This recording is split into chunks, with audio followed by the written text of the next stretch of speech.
Bank Nifty অ্যানালিসিসে আপনাকে স্বাগত জানাই। ব্যাঙ্ক নিফটির আমরা শুক্রবার দিন ফাইনাল ক্লোজিং যেটা পেয়েছি সেটা হচ্ছে 48,497। যদি আমরা বৃহস্পতিবার দিনের ক্যান্ডেলের ক্লোজিং দেখি, সেখান থেকে ব্যাঙ্ক নিফটি কী করে -130 পয়েন্ট নিচে গিয়ে ক্লোজিং দেয় শুক্রবার দিন। ঠিক আছে, দেখো ব্যাঙ্ক নিফটির জন্য ইম্পর্টেন্ট সাপোর্ট কী রয়েছে ক্লোজিং বেসিসে। ঠিক আছে, এই যে জোনটা একটা ইম্পর্টেন্ট সাপোর্ট হিসেবে কাজ করছে। ঠিক আছে, যেটা হচ্ছে 47,888 একটা ইম্পর্টেন্ট সাপোর্ট হিসেবে কাজ করছে ব্যাঙ্ক নিফটিতে ক্লোজিং বেসিসে। ঠিক আছে, তার আগে যদি দেখি, তার আগে একটা সাপোর্ট রয়েছে। ঠিক আছে, যেটা হচ্ছে এই যে জোনটা, এই যে লাস্ট ক্যান্ডেল মানে রেড ক্যান্ডেলের লো আর হচ্ছে গ্রিন ক্যান্ডেলের যে লো, এই লোটা হচ্ছে ইম্পর্টেন্ট সাপোর্ট হিসেবে কাজ করছে, যেটা হচ্ছে 48,055। যেহেতু একটা সাইকোলজিক্যাল সাপোর্ট, তো এটা একটা কিন্তু মার্কেট সবসময়, যেহেতু একটা রাউন্ড ফিগার এবং সাইকোলজিক্যাল সাপোর্ট, তো মার্কেট সবসময় কী করবে, এই সাপোর্টটাকে কিন্তু সাপোর্ট নেওয়ার চেষ্টা করবে। ঠিক আছে, তো ব্যাঙ্ক নিফটির জন্য এখন প্রথম যে সাপোর্টটা রয়েছে সেটা হচ্ছে 48,055, এই যে সাপোর্টটা।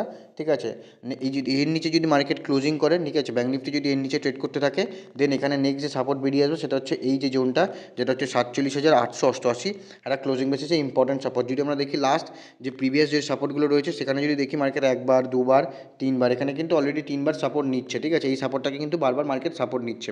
যদি দেখা গেল কী করলো, 4 নম্বর বার মার্কেট কী করলো, এই সাপোর্টের কাছে এলো। ঠিক আছে, সাপোর্টের কাছে এসে যদি মার্কেটের নিচে ব্রেকডাউন করে, যদি এই সাপোর্টের নিচে এসে মার্কেট ব্রেকডাউন করে, দেন এখান থেকে কিন্তু একটা ডাউন সাইড মুভমেন্ট দেখা যেতে পারে, এবং যে ডাউন সাইডটা কিন্তু মুভমেন্টটা কিন্তু একটা ভালো পয়েন্টের মুভমেন্ট দেখা যেতে পারে। ঠিক আছে, যদি মার্কেট কী করে ক্লোজিং বেসিসে এই যে জোনটা 47,888, যদি মার্কেট ক্লোজিং বেসিসে এর নিচে মানে ট্রেড করতে থাকে, মানে এর নিচে যদি ক্লোজিং করে এবং ক্লোজিং করার পরের দিন যদি মার্কেট কী করে 48,700, এই 47,888 নিচে যদি ট্রেড করতে থাকে, দেন এখানে কিন্তু ডাউন সাইডের একটা মুভমেন্ট দেখা যেতে পারে। ঠিক আছে, নেক্সট যে সাপোর্টগুলো, সেই সাপোর্টগুলো অবধি। ঠিক আছে, যদি মার্কেট কী করে এই সাপোর্টটাকে ব্রেকডাউন করে, তাহলে নেক্সট যে সাপোর্ট বেরিয়ে আসবে ক্লোজিং বেসিসে সেটা হচ্ছে 47,555।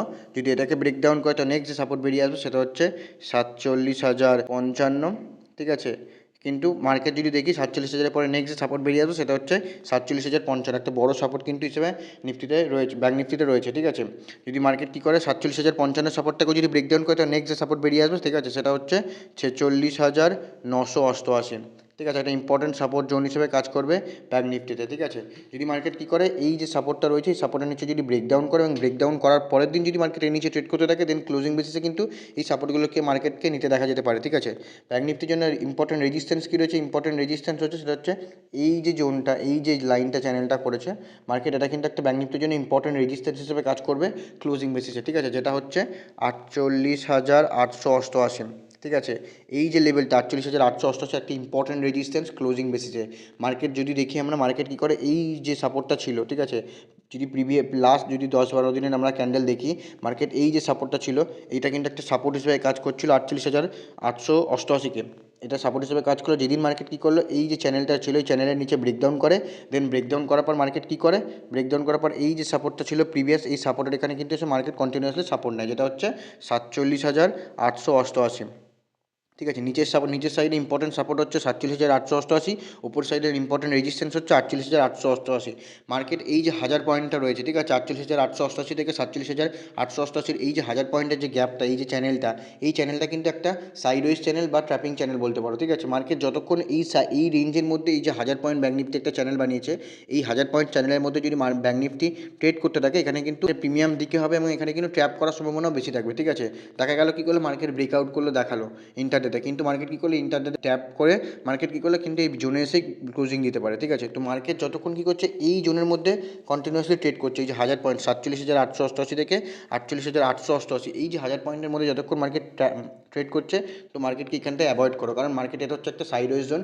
মার্কেট যদি ট্রেড করার হয়, এখানে ছোটো ছোটো কোয়ান্টিটিতে ট্রেড করতে পারো, যদি তোমার সেটা অ্যাক্টিভ হয় তবে তুমি তোমার ট্রেড করতে পারো, কিন্তু ছোটো ছোটো কোয়ান্টিটিতে ট্রেড করাটা বেটার হবে, কারণ এখানে একটা মার্কেট চ্যানেলের মধ্যে যেহেতু চলছে।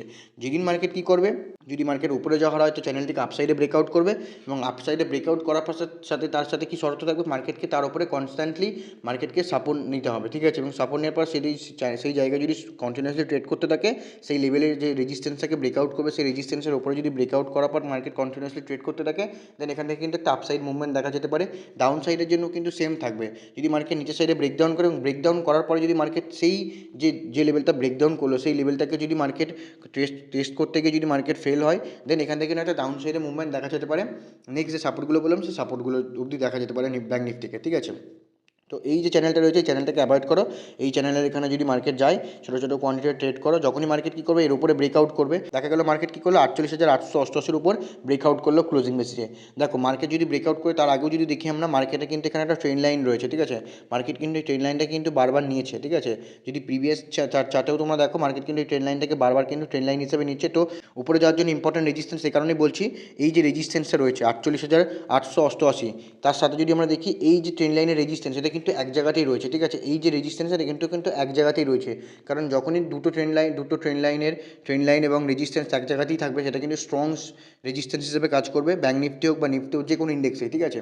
তো ব্যাঙ্ক নিফটির জন্য এখন ইম্পর্টেন্ট রেজিস্ট্যান্স সেটা হচ্ছে এই যে জোনটা, ঠিক আছে। প্লাস যদি আমরা দেখি এই যে জোনটা, ঠিক আছে, এটা হচ্ছে যেহেতু একটা মার্কেট ট্রেন লাইন নিয়েছে, তো মার্কেট যদি এর উপরে ব্রেকআউট করে এবং ব্রেকআউট করার পরে যদি মার্কেট এই যে ট্রেন লাইনের উপরে যদি কন্টিনিউয়াসলি 1-2 দিন যদি হোল্ড করে যায়, ঠিক আছে, মার্কেট যদি এখানে 1-2 দিন হোল্ড করে যায় এবং হোল্ড করার পর যদি ব্রেকআউট করে, তো নেক্সট যে রেজিস্ট্যান্স বেরিয়ে আসবে সেটা হচ্ছে প্রথম যে রেজিস্ট্যান্স বেরিয়ে আসবে সেটা হচ্ছে এই যে জোনটা, ঠিক আছে। যদি 48,888-কে ব্রেকআউট করে তো নেক্সট যে রেজিস্ট্যান্স বেরিয়ে আসবে ক্লোজিং বেসিসে সেটা হচ্ছে 50,055, ঠিক আছে। এটা কিন্তু একটা ইম্পর্টেন্ট রেজিস্ট্যান্স হিসেবে কাজ করবে ব্যাঙ্ক নিফটিতে। 48,888 এই লেভেলটাকে ব্রেকআউট করে এবং সাথে ট্রেন লাইনকেও যদি ব্রেকআউট করার পরে 1-2 দিন যদি হোল্ড করে যায় সেই রেজিস্ট্যান্সের উপর, দেন এখানে কিন্তু মার্কেট এই নেক্সট যে রেজিস্ট্যান্স 50,055 এই রেজিস্ট্যান্স কিন্তু মার্কেটকে নিচে দেখা যেতে পারে।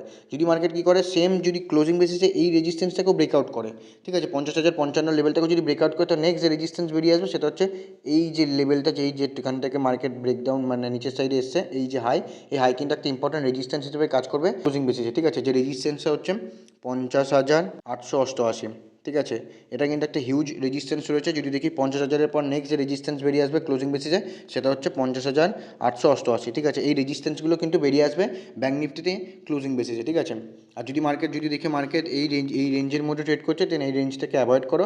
এটা একটা সাইডওয়েজ জোন, মার্কেট যতক্ষণ এই রেঞ্জের যদি উপরে যাওয়ার হয় উপরের সাইডে ব্রেকআউট করবে, নিচে যাওয়ার হলে নিচের সাইডে ব্রেকডাউন করবে, যতক্ষণ এর মধ্যে রয়েছে প্রিমিয়াম দিকে করবে এবং ট্র্যাপ করার চান্সও থাকবে। তো মার্কেটকে এই চ্যানেলের উপরে ব্রেকআউট বা ব্রেকডাউন করতে দাও, দেন তোমার যদি সেটআপ অ্যাক্টিভ হয়, তোমার যদি সেটআপে সেই ট্রেড কনফার্ম হয় তো তুমি তোমার ট্রেড করতে পারো। যদি ভিডিওটি ইনফরমেটিভ লেগে থাকে অবশ্যই কমেন্টে জানাবেন।